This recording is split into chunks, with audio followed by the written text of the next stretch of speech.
Number Sheila, you? Good, thanks. Good, thanks. What did you think of Kevin last night and making his debut?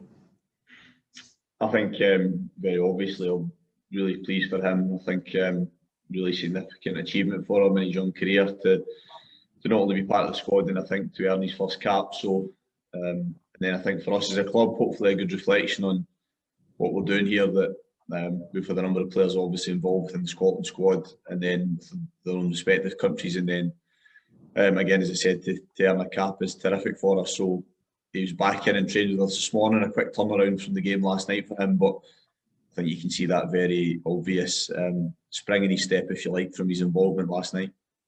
Did he get a nice warm welcome from everyone? Yeah, I think players genuinely pleased for him, and then once you step foot in the training pitch, he probably gets a bit of stick from him saying us that he's been training with better players all week. So yeah, I think that sincerity side of it, I think as a squad and as a staff, really pleased he's had that recognition. But as always in football, I think you get brought back down to earth very quickly as well when you're back in amongst your own group. How much of a lift and encouragement can that give him for the rest of the season at Hibs? Well, I think there's two different parts to it. I think the confidence that he should gain from being recognised that he's good enough to be involved with Steve's squad, and then be deemed to have done well enough when he's in the group for Steve to trust to put him on the pitch. And then second of all, there's this massive incentive about he's in the squad now to stay part of it, because the next competitive fixtures obviously for their country are the Euros. I think obviously there may be a couple of games possibly before then, but I think he's in the squad at the moment. If he plays well with us and scores goals with us between now and the end of the season, he gives himself a really, really good chance of being involved in a major championship, which would be outstanding. Can I just ask you about Scott Allan? I read your coach, you seemed like you were quite keen to keep him at Hibs. Was it just about him really wanting to play more? Well, selfishly, I would have kept him if I'd been entirely selfish about it, because we're pretty tight in numbers as a squad, as we have been all season. But he was persistent in his want to go out. It's been a challenging season for him with these health issues, and I think the next barrier to overcome, or box to tick, if you like, for want of a better expression, is I'm going through full 90 minutes back to back and dealing with the intensity of those games. And right now, for where we are in the top 6 of the Premiership, I think he was open about that, about not being in that place. So this was an opportunity for him, he felt, to get that over the remaining fixtures. And as I said, being unselfish about it, I understood where he was coming from, and hopefully in the bigger picture it will allow him to come back to us for the start of the next season and for the close season pre-season period in full fitness, which I think would be a benefit to us and to Scott. The Cup, I was going to say this weekend, but on Monday you got the Cup put back in. How much extra drive has what's happened in the semi-finals over the past few years given everyone in what they want to do in Cup competitions? I don't, personally for me, I don't think that is the driver for us. I think that we've tried to create a culture within the club since I came in about what we need to do consistently. And so one of those has been the position we've been in the league all season, which is we've not came out of the top 4, so that's a starting point for us. And the second of all is to put ourselves in a position to win the Cup, because I think that's realistic and achievable ambitions for Hibs. So to date, we've put ourselves in the position, but we've not taken that next step, and that's something that we want to try and put right. So I understand what you're saying in terms of the extra motivation that may be there from falling short at that semi-final stage, not just in my time here, but obviously previous to that as well. But for us, it's about trying to win a trophy, and we think we should always have a chance of doing that as a club, and we think we've built a squad and have a team that has shown that on their day they're capable of competing with every team in the country. So we've went into the League Cup and the Scottish Cup since I've been here, the 2 competitions we've been involved in, with the aim to win the trophy. We've came close and we've done it, and we want to try and do that with this one. Thank you. Thank you, Sheila. Jack, you've seen the form Queen of the South have been in the Championship and won at Tynecastle last weekend. It just shows that despite the difference in leagues, you're going to have to be at the top of your game for this one. I managed to get to the game on Saturday, which is unusual this season because of the scheduling, but it was an opportunity for me to see them live. I wasn't surprised by the level of performance. I think, as you mentioned, their form in the Championship in the last, I think, 12 to 13 games is very, very good.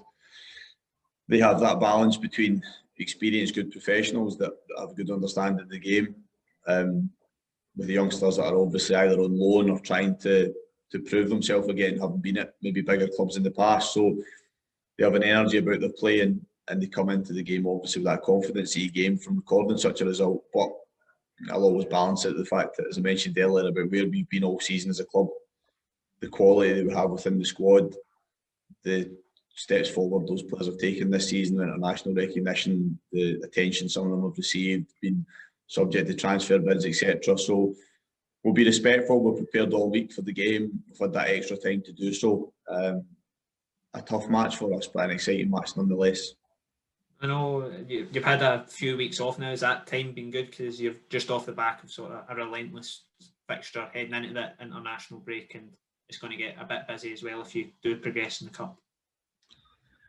Well, it's been one of the few opportunities we've had this season, because of the nature of the scheduling, because of the adjusted scheduling of the Betfred Cup early in the season. So we've not had really any break. This is the longest period, I think, of inactivity we've had, and we used it as well as we could in terms of having a little bit of time off and then a bit of extended period on the training pitch as well. So it's I think it's been good for players and staff to have a little bit of downtime. I'm saying downtime is not a lot of people can do, but just a break from seeing each other on a daily basis and go through a lot of the same routines. So I felt this week of the players, there's been a freshness about them, and yeah, I think it's came at a good time. You know, this stage of the season could be incredibly busy or not so busy, depending on how far we progress in the cup, and obviously we want to be as busy as possible. I know you won't want to sort of divulge your team too much, but as a goalkeeper, perhaps a position you would change like you did in the League Cup? Did you try that last time, Ben, or was that somebody else?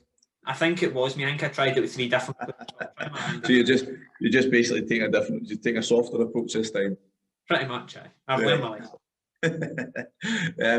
No, I think with Afia, he's the only one that hasn't rejoined us yet. So Alex and Kevin were both with us this morning, but he has had a huge amount of travelling this week. So he was travelling back from Moldova to Israel, and then from Israel back to the UK. So he won't be back in with us until the weekend. So we'll assess to see how he is from all his travelling, and he obviously played the 390 minutes in that period as well. So he's one that we'll give consideration to in terms of the demands that's been on him over the last fortnight period.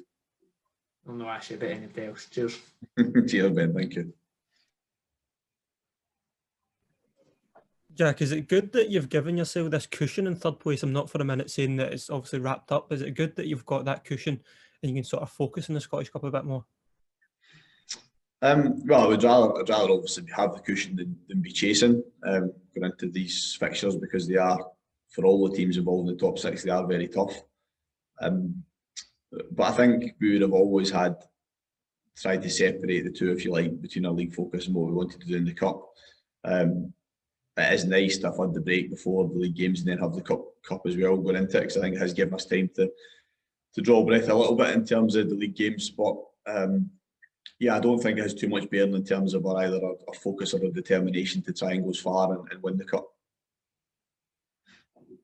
Is that the sort of carrot for the players that, you know, third place, you obviously could finish third place, be a historic season for the club, but also you could cap that off with a Scottish Cup, and that would be a sort of phenomenal season?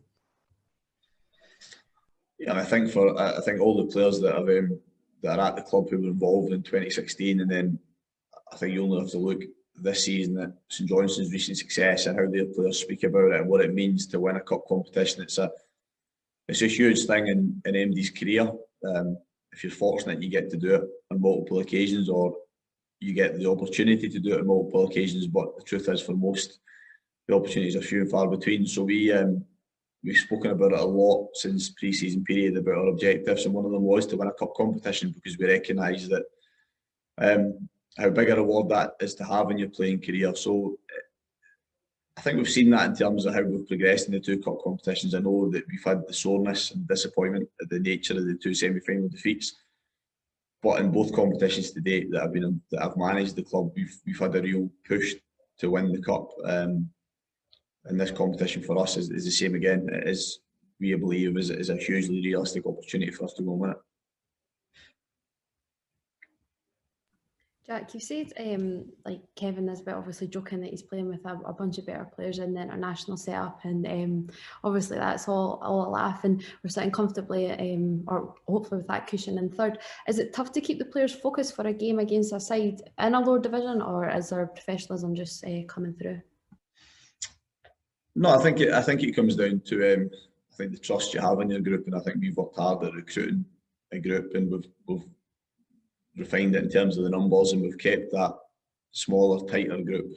And I think for a long time now there has been a collective push for them and heading in the right direction together. And the one thing that we have here is there's a humility about the group, but equally a focus in terms of how successful they want to be this season. So I mentioned earlier about our record in the cup competitions, the last 2 cup competitions, and through that League Cup campaign in particular, we've played a lot of lower league teams and faced different challenges in that respect, and non-Premiership teams. And in each occasion, I think we've been respectful in our preparation and how we approached the game, and as ruthless as we could be within it as well. So, the game could be lost on Monday for a variety of reasons, but I don't think attitude or a poor attitude would be anything I would ever be concerned about with the squad I have at the moment. Thank you, guys. Thank you very much.